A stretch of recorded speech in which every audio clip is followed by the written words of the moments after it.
بیا پاکستان او هغه کوم سټریټ باندې چې دی نو د هغې سټریټ نامه ده علامه اقبال سټریټ. صحیح مونږ خو اصلی کې د خپلو مشرانو څه قدر و قیمت مغرب کې دا خبره ده چې هغه یو سړی صاحب صلاحیت یې هغه یې بیا مني او مونږ کې صاحب صلاحیت چې وي دا په دې سټ باندې خوا خدای له د بیخ وباسه دا څه پلار کېږي. صحیح یو ملا صاحب ښه تقریر وکړو نو چا یې تعریف وکړو د نور مولوي صاحبانو منځ کې چا یې تعریف وکړو یاره دی مولوي صاحب ښه تقریر وکړو نو بل مولوي صاحب باندې د هغه دا تعریف ښه ونه لګېده دا یې بېګا مانه کتاب وړی و نو هغه ورته وایي خدای وبخه دا کتاب خو تا سره ومو دا کتاب خو تا سره کور کې پروت هغه تا نه ایله بېګا وړی و وی زه د هغه د دغه بیان ذکر کوم چې ستا د کتاب نه کم زده کړی خو تا ته دور عمر کې هېڅ زده نه کړل. نو علامه وایي چې موت کو سمجھائے غافل اختتام زندگی ہے یہ شام زندگی صبح دوام زندگی. نو اللہ فرمائے وَلَا تَقُولُوا لِمَنْ يُقْتَلُ فِي سَبِيلِ اللَّهِ اموات. مازیگر سو وقت کیجئے 3:25 باندې انشاءاللہ جمع بین الصلاتین بکو جمع تاخیر صحیح ده چې په زور او عصر کې جمع تاخیر او چې مذهب دنه یو نوی مذهب بنن جوړ کو. ما یو ځای ذکر وکړ ما دغه کتاب حواله مې ورکوله چې دا کتاب مې لیکلی دی صحیح الفقه على المذاهب المسائل والدلائل الفقه على المذاهب و اته جلد به وي صحیح. نو یو ملګري نه تپوس کوي جی دا فقه علی المذاهب دې کې تاسو یعنی څه ثابت کړي دي نو ما ورته ما د څلورو ائمو مذهب باندې خبره کړې یو 5م مذهب مې پکې ثابت کړل. ولا تقولوا لمن يقتل في سبيل الله اموات. سوچ د الله لاره کې قتل شي هغه ته اموات او مړي موای بل احیاء ولکن لا تشعرون. ګوره جګړه الله ختمه کړې یو لفظ سره لکن لا تشعرون. صحیح اوس مونږ یې کوشش کوو چې شعوري طور په دې باندې پوه شو. الله وایي ولکن لا تشعرون څنګه به په شعوري پوه شي. نو یو مولا وایي دی ژوندي او بل وایي نه دی ژوندي یو وایي اوري او بل نه. نو ما به تاسو ته درس کې یو ضابطه ویله سمه ما دا مسله داسې ده چې د بعضې خلکو بعضې مړي په بعضې اوقاتو کې د بعضې خلکو بعضې خبرې اوري او د بعضې خلکو بعضې مړي په بعضې اوقاتو کې د بعضې خلکو بعضې خبرې نه اوري. دا ضابطه یاده شو جګړه ختمه شو که ختمه شو ختمه شو. نازیزانو عرض مې کو استاذ خدمت کې چې ولا تقولوا لمن يقتل في حضرت شاہ صاحب رحمت اللہ علیہ سید تعالی شاہ صاحب بخاری رحمہ اللہ چاہتے تپوسو کو بیان کی وی شاہ صاحب یہ مردے ہماری باتیں سنتے ہیں. شاہ صاحب رحمت اللہ علیہ خودیر مزاحی سڑے ہو خبر مزاح سر جواب ورکو بیٹا کچھ کام ہے ان سے یعنی سکار دے رہے ور سر وہ نہیں حضرت مسئلہ سمجھنے کی کوشش کر رہا ہوں. نو شاہ صاحب تے فوراً تپوسو کو وی ارکان دا مسو دی نا خورتا سی گوری ویجی دا خورا ته پته نشته. نو یې مونځ در باندې فرض دی ډومبی د هغې تپوسونه کوه چې په هغې پوه شي نو بیا به دې مسلو ته یو حدیث کې راځي امام بهقي نقل کړی دی جناب رسول الله صلی الله علیه وسلم ته یو بدو راغی یو عربی راغی جناب رسول الله صلی الله علیه وسلم ته وی دا خو دوره ډېر شی ولګېدل مولانا صاحب باندې یو څو کاله مخکې چې هارټ اټیک شوی شوی که نه نه په اسپتال کې نو چای د اخبار کې پکچر راغلی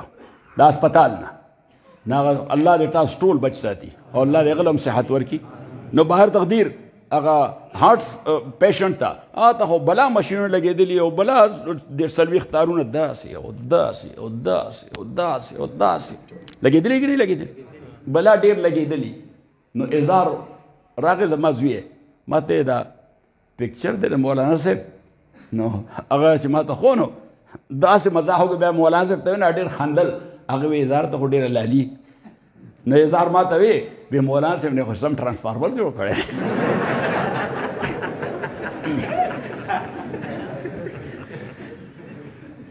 ولا تقولوا لمن يقتل في سبيل الله اموات بل احياء ولكن لا تشعرون. نو امام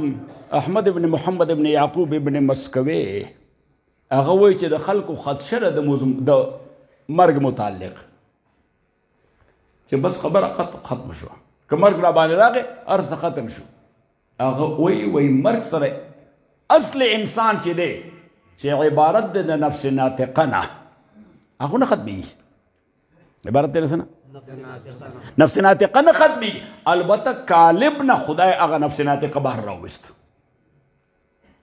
امام احمد ابن محمد ابن یعقوب ابن مسکوی وایي چې دا باډي ولې ضروري ده؟ دا وایي آلات دي د عمل کولو دپاره. لکه یو سړی د فن ماهري ترکاڼي ورځي خو ترخز ولا پکار دا او سولې ورله پکار دی او اره ولا پکار دا او پته نشته څه ولا پکار دی او څه ولا پکار دی. نو اوس که دغه آلات ورسره نو دی به کار کوي، که دا آلات ورسره نه نو کار نشي کولی. خو هر چېرې د مهارت د فن دی هغه چېرته نه دی تللی، کتلی دی هغه مهارت خو د سره دی. نو هغه وایي چې د آلات یې وله ورکړه چې دی ورسره اکتساب وکړي، کني اصل انسان خو نفس ناطقه دی چې کوم دننه ناست دی. نو بهر تقدیر دا یوه خبره هغه وایي هغه باندې مرګ نه راځي. وایي دویمه خدشه دا ده چې او مرګ به راشي، مرګ به راشي نو ټول به ریزه ریزه شم. نو هغه بیا وایي دا خو هغې سره تړلې خبره ده چې جسد خاکی به ریزه ریزه شي، نفس ناطقه نه ریزه ریزه کېږي. کلا ان کتاب الابرار لفی علیین، خو به یا علیین ته ځي یا به سجین ته ځي. صحیح. دویمه خبره. او دریمه خبره احمد ابن محمد ابن یعقوب ابن مسکوی وایي چې دریمه خبره هغه دا کوي چې وایي مرګ به راشي نو ټول خلک به دې دنیا کې او زه به نه یم. نو هغه وایي دا مسله خو یوازې تا سره نه ده، ستا نه مخکې هم بلا ډېر خلک مړ شوي دي، نو خلک دنیا کې دي او هغې نشته، نو تا سره څه نوې معامله خو نه ده. دا دریمه مسله ده. او هغه وایي څلورمه خدشه دا ده چې او نو دا بنګله مې جوړه کړې ده، او نو دا دولت مې ګټلی دی، او دا جایداد مې جوړ کړی دی، او دا پلازه مې جوړه کړې ده، نو مړ به شم او دا ټول هر څه وپاتې شي. نو احمد ابن محمد ابن یعقوب ابن مسکوی وایي نو مه جوړوه، اسان کار دی. د دې غم نه خو دې اوس خلاص شوم، بس نن دې خلاص شوې، مه کوه دا کار، نو دا خدشه به در سره نه. نو بهر تقدیر ولا تقولوا لمن يقتل في سبيل الله اموات. او حضرت شاه صاحب رحمت الله علیه امام ولی الله رحمه الله هغه فرمایي چې نفس ناطقه چې کله په جسد خاکی کې وي نو جسد خاکی اعمال کوي ښه یا بد. ښه تاسو خبر باندې ځان پوهوئ، ښه اعمال کوي یا بد. نو کوي خو دا لاسونه خو کوي یې په واسطه د چا؟ د نفس ناطقه. نو هغه وایي چې دا عمل وشي نو پرنټ کېږي دا په نفس ناطقه باندې، د دې انطباع چېرته کېږي؟ په نفس ناطقه باندې. اوس چې کله دغه نفس ناطقه مرګ سره د دې بدن نه بهر راوځي نو خپل پرنټ ورسره یي. څه ورسره یي؟ خپل. او هغه فرمایي چې مجازات د قیامت یا هر څه چې په قبر کې راځي دا نور څه نه دي، دا دغه پرنټ د هغې ریفلیکشن دی. دا څه شی دی؟ د هغې پرنټ د هغې ریفلیکشن او انعکاس دی چې یا د ناز و نعم په شکل کې دی یا د عذاب په شکل کې دی. نو محترم ورونو، شاه صاحب بخاري هغه ورته کچھ کام ہے ان سے، هغه ورته نه جي مسله وی د مونځ ارکان وی په دې خو نه پوهېږم بچې ډوم بیا هغې باندې ځان پوه کړه. تا نه به د هغې تپوس کوي، دا نه څوک تپوس نه کوي د قیامت په ورځ باندې یا قبر کې چې ستا څه عقیده وه چې مړي اوري او که نه اوري. صحیح. هغه وی جي هسې د مسلې تپوس کوم. نو شاہ صاحب رحمت اللہ علیہ ورتے 30 سال ہو گئے، 30 سال ہو گئے. 30 سال سے بدبخت ہندوستانیوں کو جو زندہ ہیں چلتے پھرتے ان کو سنا رہا ہوں وہ نہیں سنتے، اور آپ کو فکر پڑی ہوئے مردوں کی. زوی د ژوندو غم غستم دی نه اوري، ته وایې چې مړي اوري او که نه اوري. 150 کالونه یې لګیا یم دې ته خبره کوم، دی نه اوري. نو عزیزانو، ولا تقولوا لمن يقتل في سبيل الله اموات بل احیاء ولکن لا تشعرون. اللہ تعالیٰ فرمائے کہ دی پیو بہترین حیات بانے جوند دی خطاست احساس نکیگی، شعور نکیگی. او شعور دا دا ادنا مرتبه فهم دا چه حیواناتو که موجود دے کنیش دے بکی حیوان نا اللہ تعالیٰ وی دا ادنا درجه غفام امتاتنا حاصلی ذکر دا دا بیو بل عالم و دا بل دنیا اس دا ٹیلیفونان لگی دلی دی دا خو ٹیلیفون دے بظاہر یو دمرا دلاس عمرہ دے بلکہ اس دلاس نم وارشتا او دنیا جہان پدے کے دن نپروت دے اوس چې د فن ماهر نه بیا ته د فن ماهر نه ته په دې پوهېږي چې دا ټوله دنیا په دې ټلیفون کې څنګه پرته ده لږ زور سره ځکه چې دا د بلې دنیا خبره دی ماهر پې پوهېږي نو دغه د مړي دا ژوند دا د بلې دنیا خبره ده دې کې به خبر صادق ته غوږ کېدی دې کې به خپل عقل نه هغه بدو راغی نبي علیه الصلاة والسلام ته جناب رسول اللہ صلی اللہ علیہ وسلم تے ہوئے چی یا رسول اللہ علمنی غرائب العلم. غرائب جمع دسر جزاک اللہ دا غریبتن. یا رسول اللہ علمنی غرائب العلم او دا اللہ پیغمبرہ دا علم سغریب مسئلے لا تو اجنبی قنی مسئلے سنگا مسئلے اجنبی غنی چې عموما نه بیانېږي داسې مسلې ورته وښیه لکه بعضې خلکو ته دا بیماري شوي څوک به لګیا امام مهدي راغی او رانغی تر اوسه پورې ما چې په د انټرنیټ وکتل یو 200 امام مهدي راغلي دي صحیح نورو سلګونو ته انتظار دی صحیح څوک وایي دجال هغه هلته ښکاره شه هغه دی ښکاره شه صحیح عذاب روان دی په دې تاسو ورته سوشل میډیا وایي زه ورته ګټر میډیا وایم دا ګټر میډیا ده که نه ده د دنیا گند بلا دروغ افترا کذب دا شی ته ډک دی بعد څوک وایي ټلیفون نمبر راکړه زه ورته شیطان جیب کې نه ساتم خو اوس دا دنیا په داسې رخ روانه چې زما به ورته هم ضرورت پیدا شي ولې اوس خو چې حرمینو ته هم لاړ شي نو کم از کم ریاض الجنت د پاره بزان په ټلیفون باندې رجسټر کې دا یې درته پیغام درکوي چې فلانې ټایم کې ته راتلی شي صحیح نو ما یې کیدی شي اوس زه ورته هم محتاج شم خو دغه یو کار دپاره خدای مې د نورې نه ورته بچ ساتي نو عزیزانو عرض وکړو ستاسو خدمت کې چې آپ بدو رسول پاک صلی اللہ علیہ وسلم توئی چې یا رسول اللہ علمنی غرائب العلم ما تسناشنا وجنبی مسئلے دا علم خایا رسول پاک صلی اللہ علیہ وسلم ورتوئے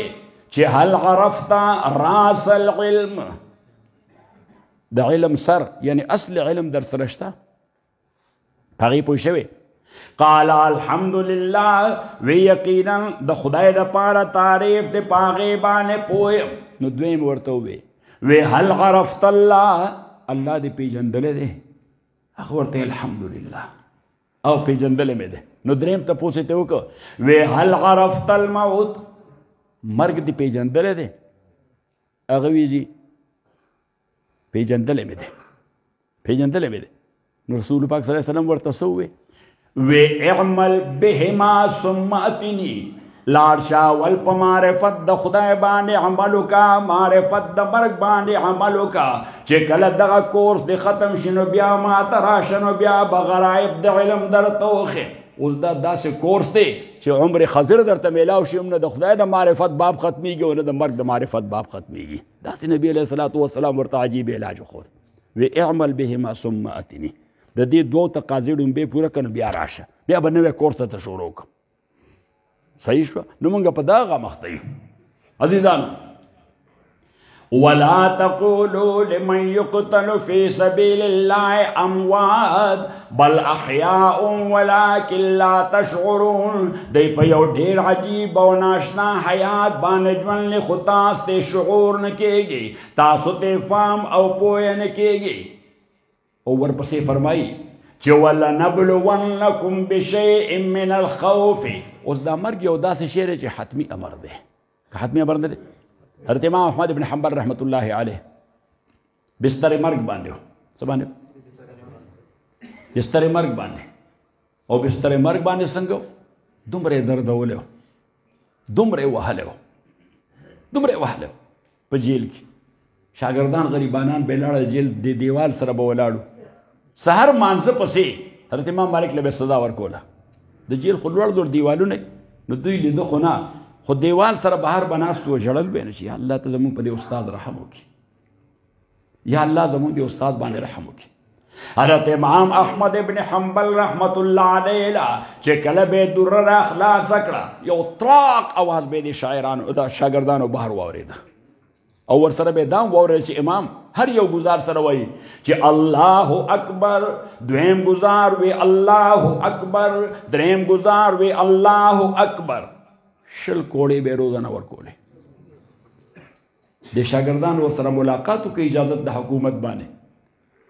جړلې ورته تاسو ولې جاړئ؟ وی چې ستاسو دا تکلیف، ستاسو دا تکلیف. حضرت امام رحمت الله علیه ورته وی لقد اوذي رسول الله صلی الله علیه وسلم واصحابه لدین الله عز وجل ولوجه الله عز وجل باکثر من هذا. وی د خدای پیغمبر او دغه اصحاب د دې خدا خو هیڅ ایذا نه ده، هغه چې کوم ایذا د دین دپاره تېره کړې ته تصور هم نشي کولی. نو هغوی ورته وی چې شیخ دی چې تاله ګزار درکړي دا خو تکلیف دی. او قرآن کریم فرمایي وبشر الصابرین الذین اذا اصابتهم مصیبه قالوا انا لله وانا الیہ راجعون. جناب رسول اللہ صلی اللہ علیہ وسلم فرمائی چې دا د انا لله وانا الیہ راجعون کلمه د استرجاع یو خاصه تحفه ده چې الله زما امت لور کړې ده. د بل نبی په دین کې دا نو چې مصیبت باندې به انا لله وانا الیہ راجعون. او نبی علیہ السلام د هغې دپاره استشهاد پیش کړ چې د یعقوب علیه السلام زامن د سارا نه واپس رالل وجاءوا اباهم عشاء یبکون. وجاءوا اباهم په تیاره کې رالل، بس د عشاء مو اول کوي څه کې رالل په تیاره. ذکر دروغو ژړا ووي چې بابا پوه نشي دا خو تاسو ګپ لګوئ صحیح، ځکه په رڼا کې د ژړا پته لګي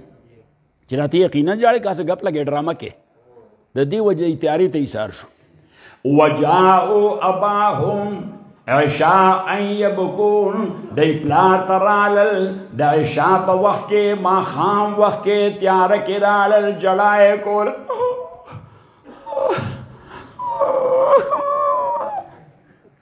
وجاءوا اباهم عشاء یبکون قالوا یا ابانا انا ذهبنا نستبق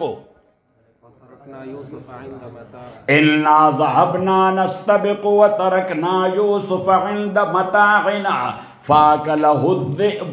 وما انت بمؤمن لنا ولو كنا صادقين. ورته بابا مونږ لاړو انا ذهبنا نستبق. نو د استباق معنا خو یو دا ده چې منډې مو والې یو بل سره مسابقه مو کوله. څه مو کوله؟ مسابقه. او دویم معنا په معنا د استیاد د ټیکنیکلی لغتن نه ټیکنیکي انداز سره چې انا ذهبنا نصطاد مونږ لاړو ښکار مو کو کله سوې پسې منډه کله هرن پسې منډه کله بل زناور پسې منډه وترکنا یوسف عند متاعنا. یوسف مو پرېښود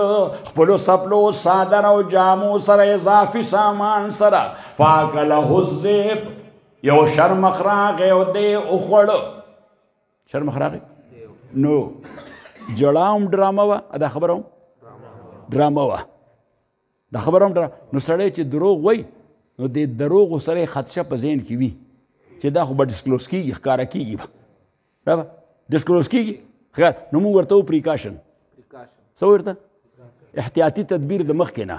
نو ځکه ورته ووی چې وما انت بمؤمن لنا ولو كنا صادقین. وی بابا مونږ ته پته را چې ته په مونږ باندې اعتبار کوونکی نه چې ګنې مونږ رښتیا وایو. وما انت بمؤمن لنا ولو كنا صادقین. اگر که مونږ رښتیا وایو، اگر که مونږ نو د دې اگر نه پته ولګي چې رښتیا نه وایې. وجاءوا أباهم عشاء يبكون قالوا يا أبانا إنا ذهبنا نستبق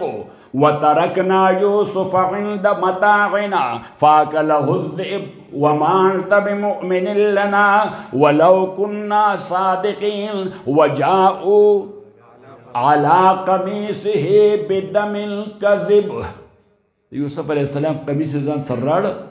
چرته څه چیلې یا سوا یا څه شی حلال کړي د هغې په وینه کې لړلی نو اوس که د چا قمیص په داسې نه خو به لیباټرۍ ته ورکړه وایي دا خو د چیري وینه ده د انسان نه ده. هغه وخت کې خو لیباټري نه وه، هغه وخت کې وجاءوا على قميصه بدم الكذب قمیص ورته وړاندې که وی بابا دا یې قمیص دی خو خطا دا دروغجن سړی چې دروغ وایي یا دروغجن خو ورته نه وایي د پیغمبر زامن دی علیه الصلاة والسلام خو اوس چې سړی دروغ وایي نو د ده نه خبره خپله میز کې څه خطا کېږي را خطا کېږي. صحیح اردو کې وایي جھوٹ کے پر نہیں ہوتے یا پاؤں نہیں ہوتے جو کہ پاؤں نہیں ہوتے. ہاں چې دروغ خپې نه یعنی دا بی بنیاد شي.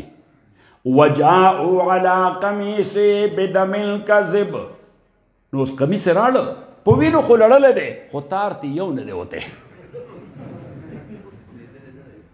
تار ته یو نه دی وتی. یعقوب علیه السلام چې قمیص داسې وکتل دا ستاسو د پوهې دپاره وام نو یعقوب علیه السلام زبان حال سره ورته دا وی د کوم ځای نه پی ایچ ډي کړې وه دې شرمخ ځکه دا خو ډېر عقلمن شرمخ و چې لومبی د یوسف نه کمیس وایسته او بیا د هغې نه بعد وخوړه. لومبی ته کمیس وایسته ځکه تاسو صحیح سالم راړه. وجاءوا على قميصه بدم الكذب نو یعقوب علیہ السلام په دې تکلیف دا نه وی چې انا لله و انا الیه راجعون ځکه دا تحفه د جناب رسول الله صلی الله علیه وسلم نه مخکې بل امت سره نه وه. نو څه ووی قال بل سولت لكم انفسكم امرا. یعقوب علیہ السلام ورته ووی سولت په معنا ده زینت. قال بل سولت لكم انفسكم امرا وی ستاسو ځانونو تاسو ته یو کار ښایسته کړی و نو ومک. قال بل سولت لكم انفسكم امرا فصبر جمیل جزاک اللہ فامری صبر جمیل جمله اسمیه ده مقدر به ورته راوباسي چې فامری صبر جمیل زما کار دی صبر جمیل. نو صبر جمیل چاته وایي کوم چې جمیل کاکا کړي صبر جمیل چاته وایي چې لا جزع فيه ولا فزع دا ورته ولیکئ بس اسانه شو. فصبر جمیل وهو ما لا جزع فيه ولا فزع چې کې شکوی شکایات نی روړې او چغې وال پکې دي. فصبر جمیل خو انا لله ورسره نه وه. نو یعقوب علیہ السلام وی چې والله المستعان على ما تصفون. دا هغه کلمه و چې یعقوب علیہ السلام نبی علیہ السلام د دې ذکر وکړه چې وګوره یعقوب علیہ السلام والله المستعان على ما ښه کلمه ده خو داسې هدیه او داسې تحفه نه ده لکه انا لله. نو الله تعالی فرمایي چې ولنبلونکم بشیء من الخوف والجوع ونقص من الاموال والانفس والثمرات. تاسو باندې ابتلا بکوم تاسو باندې امتحان او آزمیخ بکوم. ولنبلونکم بشیء من الخوف شیئن کې تنوین د تنکیر دی او تنکیر څه دپاره دی تقلیل دپاره دی بشیء قلیل من الخوف. ولنبلونکم بشیء دا د لاور کرامت دی دا د لاور کرامت دی. ولنبلونکم بشیء قلیل من الخوف ډیره یره نه ډیره یعنې زړه به دې په لاندې وځي که ډیره مې در باندې راوسته نه لږ غوندې. ولنبلونکم بشیء قلیل من الخوف یو لږ غوندې یره به در باندې راولم ابتلا دپاره. ستاسو مړول مې مقصد نه دی آزمایش مې مقصد دی. الله څه وایي که مړول مې مقصد وي خو غټه یره به در باندې راولم بس دقسې په ولاړه ولاړه به نه ساه وځي. ولنبلونکم بشیء من الخوف والجوع سلګه غوندې لوګه به در باندې راولم ډېره نه کېږي خو لږې نه مړ شي نو ابتلا به بیا شي په مړي به څه ابتلا کې ولنبلونکم بشیء من الخوف والجوع ونقص من الاموال ستاسو مال کې نقص براولم تاوان بدر کوم څه به کوم در تاوان ټول پټي به په جیون ډک کړي خرڅېږي به نه ولنبلونکم ځکه مونږ عجیبه جذباتي قوم یو عجیب جذباتي قوم یو ولنبلونکم بشیء من الخوف والجوع ونقص من الاموال والانفس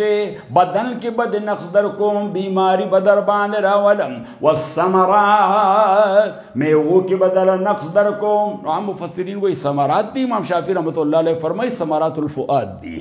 اولاد باندې بڑی تکلیف راولم یا با اولاد در ناخلم ثمرات الفؤاد دی څه شی دی ثمرات الفؤاد د زړه میوه ده ولنبلونکم بشیء من الخوف والجوع ونقص من الاموال والانفس والثمرات خوست بسکے ولكن عليكم ان تصبروا هلته مقدر ده ولكن عليكم ان تصبروا کدا دراونیستر ورپسې دا بل خبره لګی نه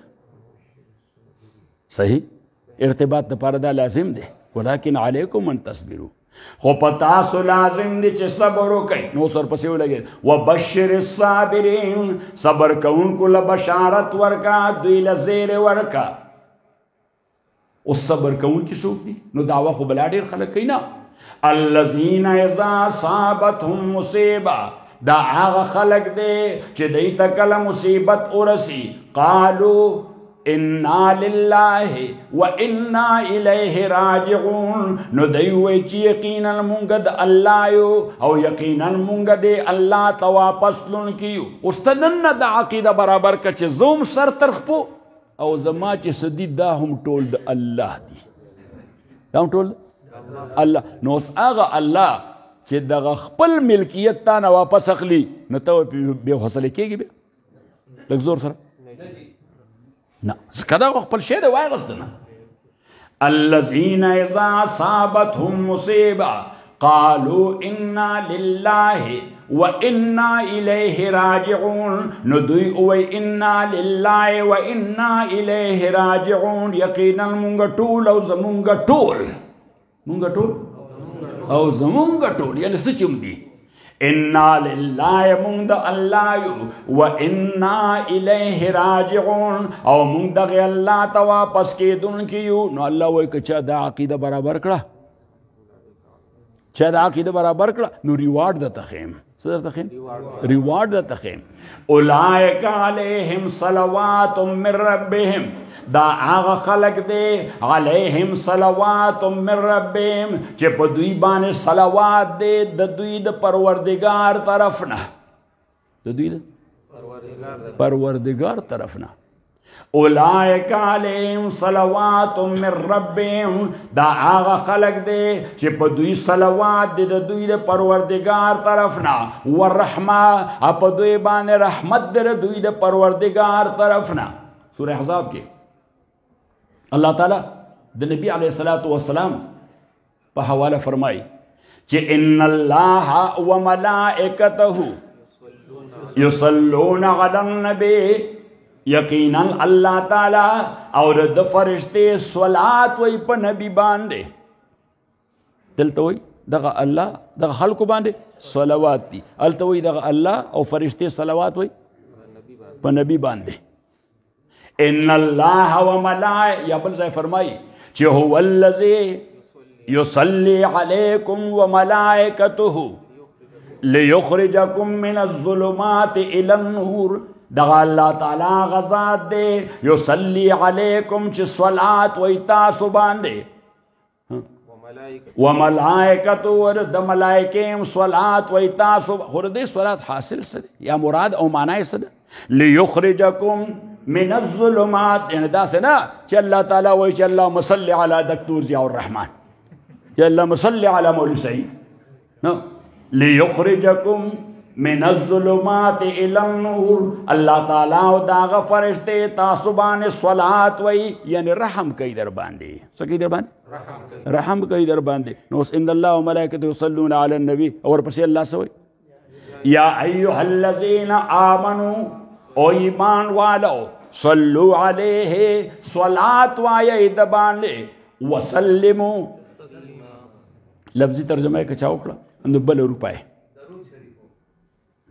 وسلموا تسلیما وائی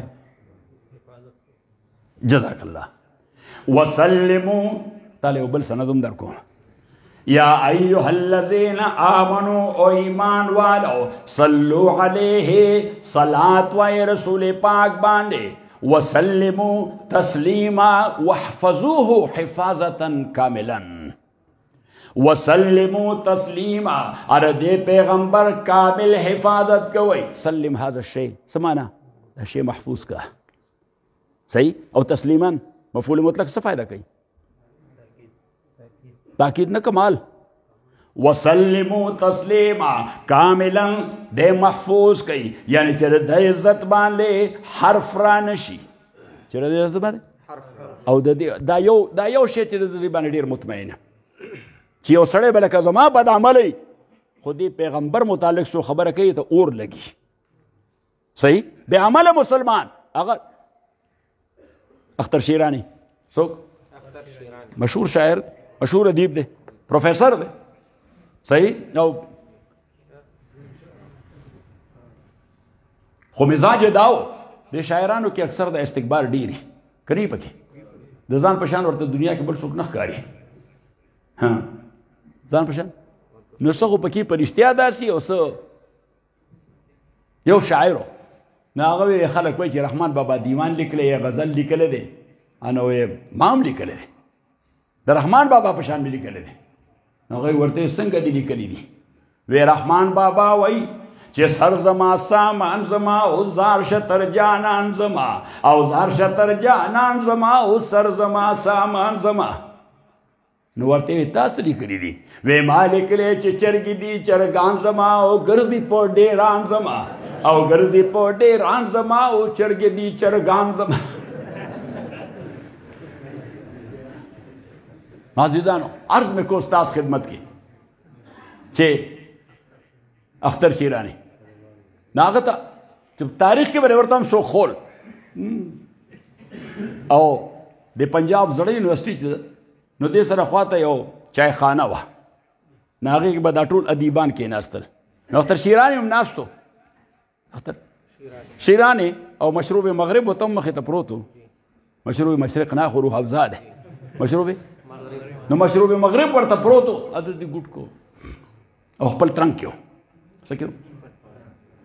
نو سٹوڈنٹان بور سر را لکی بناستل ورسر پروفیسر مو دغا ادبی خبری بیدل دکول نو اس آئی چی پوشوی دے خود ترنگ کے دے راشن نے بیا تپوس کا نو چارے تپوسو کو وی شیرانی صاحب وی ہاں